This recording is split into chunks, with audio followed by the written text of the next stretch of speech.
Cancer चिकित्सा कहले chemotherapy कथा हठात मन को आसे। कौन आपण मैंने जानती ये केमोथेरापीर इतिहास कौन? नमस्कार, मु जीवन जड़े कैंसर केयर गिवर। 1914 मसीह प्रथम विश्वयुद्ध होता वर्ल्ड वार 1।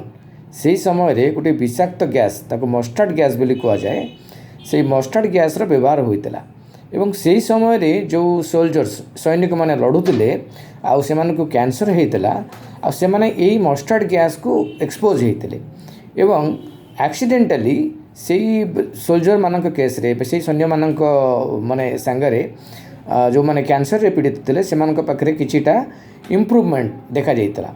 तेणुक यही जो इम्प्रूवमेंटा गोटे एक्सीडेंटली याकू माने जना जाइतिला जे यही मस्टार्ड गैस व्यवहार रे जे कैंसर रो किछिटा इम्प्रूवमेंट हो पारुछि एवं सेबेठारु यही जो मस्टार्ड गैस जो माने व्यवहार होइतिला ताकू एटा एक्सीडेंटली होइतिला एवं से एक्सीडेंटली जो जिनसटी होइतिला सेबेठारु ही याकू केमोथेरापी रूप दिया जाइछि। नमस्कार।